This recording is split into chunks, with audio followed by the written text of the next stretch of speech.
Ma femme me dit souvent, pour avoir quelque chose que tu n'as jamais eu, tu dois faire quelque chose que tu n'as jamais fait. Je vais vous raconter 2 ou 3 histoires, je vais faire court. Numéro 1. Mettez Dieu en premier. Mettez Dieu en premier dans tout ce que vous faites, tout ce que vous pensez voir en moi, tout ce que j'ai accompli, tout ce que vous pensez que j'ai, et j'ai quelque chose. Tout ce que j'ai est par la grâce de Dieu. Bienvenue dans cette nouvelle vidéo. Il y a 40 ans, le 27 mars 1975, juste ce mois de mars passé, j'étais en train d'échouer à l'université. J'avais une moyenne de 1,7. J'espère qu'aucun de vous ne peut s'y reconnaître. Une moyenne de 1,7. J'étais assis dans le salon de coiffure de ma mère, regardant dans le miroir, et derrière moi, il y avait une femme sous le sèche-cheveux. Chaque fois que je levais les yeux, elle me regardait fixement, droit dans les yeux. Je ne savais pas qui elle était, puis elle a dit « Quelqu'un peut me donner un stylo, un crayon ?» J'ai une prophétie. Le 27 mars 1975, elle a dit « Garçon, tu vas voyager à travers le monde et parler à des millions de personnes. » Or, à ce moment-là, j'étais en échec scolaire. Je pensais à m'engager dans l'armée. Je ne savais pas quoi faire de ma vie. Et elle me dit que j'allais voyager dans le monde entier et parler à des millions de personnes.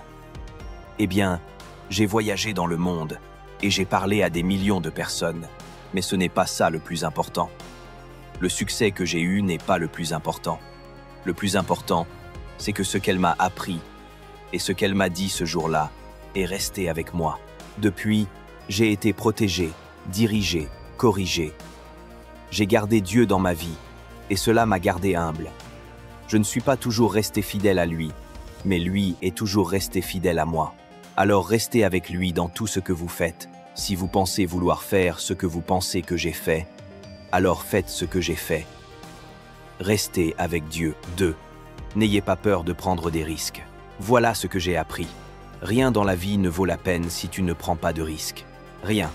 Nelson Mandela a dit « Il n'y a aucune passion à vivre petit à se contenter d'une vie inférieure à celle dont on est capable. » Et je suis sûr qu'au cours de vos études, on vous a répété « Aie toujours quelque chose sur quoi retomber. » Mais moi, je n'ai jamais compris ce concept. Si je tombe, je ne veux pas retomber sur quoi que ce soit sauf ma foi. Je veux tomber en avant. Au moins, de cette façon, je vois où je vais atterrir. Tomber en avant. Reggie Jackson s'est fait éliminer 2600 fois, un record du baseball. Mais on ne se souvient pas de ses échecs. On se souvient de ses coups de circuit. Tomber en avant. Thomas Edison a raté 1000 expériences avant d'inventer l'ampoule. Chaque échec est un pas de plus vers le succès. Le conférencier Les Brown dit « Imagine que tu es sur ton lit de mort, entouré des fantômes de ton potentiel inachevé, les idées que tu n'as jamais réalisées, les talents que tu n'as jamais utilisés. Ces fantômes te regardent et te disent « Nous sommes venus à toi parce que toi seul pouvais nous donner vie. Et maintenant, nous devons mourir avec toi. Alors je te demande, combien de fantômes seront autour de ton lit le jour venu ?» 3. N'ayez pas peur d'échouer. Échouer grand. C'est le début du reste de votre vie. Et ça peut être très effrayant. C'est un monde nouveau. C'est un monde dur. Et vous ne vivez qu'une seule fois. Alors faites ce qui vous passionne. Prenez des risques professionnels. N'ayez pas peur d'échouer. Il y avait autrefois un test de QI avec 9 points. Vous deviez tracer 5 lignes sans lever le crayon. La seule façon de réussir, c'était de sortir du cadre. Alors, n'ayez pas peur de sortir du cadre. N'ayez pas peur de penser différemment. N'ayez pas peur d'échouer grand, de rêver grand. Mais souvenez-vous, les rêves sans objectif ne sont que des rêves. Et ils finissent par alimenter la déception. Alors ayez des rêves, mais ayez aussi des objectifs de vie, annuels, mensuels, quotidiens. Moi, j'essaie de me donner un objectif chaque jour. Parfois, c'est simplement de ne pas insulter quelqu'un. Des objectifs simples. Mais ayez des objectifs. Et comprenez que pour les atteindre, vous devez appliquer discipline et constance. Pour atteindre vos objectifs, vous devez appliquer la discipline, ce que vous avez déjà fait, Et la constance. Chaque jour. Pas seulement le mardi. Puis manquer quelques jours. Il faut travailler chaque jour. Il faut planifier chaque jour. Vous avez déjà entendu ce dicton. Nous ne planifions pas d'échouer. Nous échouons parce que nous ne planifions pas. Le travail acharné fonctionne.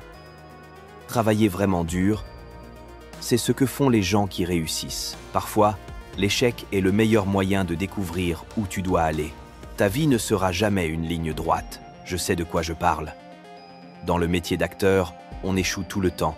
Au début de ma carrière, j'ai passé une audition pour une comédie musicale à Broadway. Un rôle parfait pour moi, sauf que je ne sais pas chanter. Le gars avant moi chantait comme Pavarotti. Moi, je rétrécissais dans un coin. J'arrive, je tends ma partition. C'était catastrophique. Ils m'ont remercié poliment. Je n'ai pas eu le rôle. Mais j'ai été rappelé pour la deuxième partie, la scène d'interprétation. Là, je me dis, bon, chanter, c'est pas pour moi. Mais jouer, oui. Sauf que je ne savais pas que le théâtre musical, c'est grandiloquent. Mon partenaire jouait comme s'il était à l'opéra. Moi, je parlais naturellement. C'était un désastre. Je n'ai pas eu le rôle, mais je n'ai pas abandonné. Je n'ai pas reculé. Je suis sorti de là pour me préparer à la prochaine audition, puis à la suivante, et encore à la suivante. Et un jour, j'ai eu ma chance. Des années plus tard, j'ai joué d'enfance à Broadway, dans le même théâtre où j'avais échoué 30 ans plus tôt. Et cette fois, j'ai gagné un Tony Award. Morale.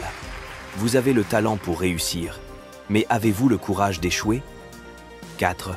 Le monde a besoin de toi. Je me fiche de combien d'argent vous gagnez. Vous ne pouvez pas l'emporter avec vous. Les Égyptiens ont essayé. Ils se sont fait voler. C'est tout ce qu'ils ont eu. Vous ne pouvez pas l'emporter avec vous. Et ce n'est pas combien vous avez qui compte, c'est ce que vous faites avec ce que vous avez.